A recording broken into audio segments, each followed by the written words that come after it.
Budget cars అని start చేసి budget మర్చిపోయండి అన్న అన్న నాకు చాలా కామెంట్లు వచ్చినాయండి. అలాంటిది ఏమీ లేదు. హైయెస్ట్ కార్లు కూడా ఉన్నాయి కదండి మన దాంట్లో.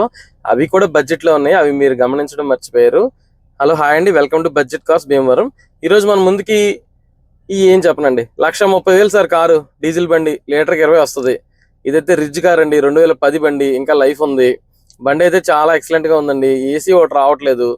ఇంకా బాగా చెప్పాలంటే మీరు అందరూ నా ఫాలోవర్సే కాబట్టి మీకు ఓపెన్ గా చెప్తాను. బండి అయితే చాలా బాగుంది. 1,30,000కి మీకు ఎక్కడ దొరకదు బండి. బండి అయితే చక్కగా చూసుకోండి. బాడీ రెస్ట్ కానీ ఏం కానీ లేదు. బండి పక్కన పెట్టేశారండి. ఇదైతే భీమవరం బండి. చాలా రోజులు యూజ్ చేయకపోవడం వల్ల ఇలా అయిపోయింది. పవర్ విండోస్ అన్ని వర్కింగ్ ఏనండి. బండి అయితే ఇంజిన్ గ్యాస్ అవుట్ కానీ ఏం కానీ లేదు. బండి అయితే రీడింగ్ వచ్చేసి 1,00,000 పైన తిరిగింది. బండి అయితే చాలా ఎక్సలెంట్ గా ఉంది. ట్రై చేయండి. ఇదైతే 1,30,000 ఫైనల్ రేట్ అండి. ఫాలోవర్స్ లో చాలా మంది కుర్రోళ్ళేనండి తక్కువ రేట్ లో కార్ కావాలి అన్నయ్య అన్నయ్య అని చెప్పి చాలా రిక్వెస్ట్ చేస్తున్నారు. తమ్ముళ్ళు మీరు బాగానే అడుగుతున్నారు. నేను వాళ్ళని అడుగుతుంటే కొడతాకొస్తున్నారమ్మా రేట్లకి. సరే అయితే ఏదో సెట్ చేసాను జాగ్రత్తగా. అయితే 1,30,000 ఫైనల్ రేట్ నాన్న. ఎవరైనా ఉంటే వెంటనే వచ్చేసేయండి. సోమవారం ఉదయం కాంటాక్ట్ చేయండి. బండి అయితే చాలా ఎక్సలెంట్ గా ఉంది. చిన్న చిన్న చేయించుకుని సరదాగా వాడేసుకోవచ్చు. నేను ఆఫ్ రోడ్ ట్రైల్ కూడా వేసాను. కింద బాటమ్ అవుట్ సౌండ్ అవుతుంది. చిన్న చిన్న చేసుకుని ఏసీ చేయించుకుని టచ్ స్క్రీన్ వేయించుకుంటే బండి కింగ్ అయిపోద్ది. సరదాగా యూస్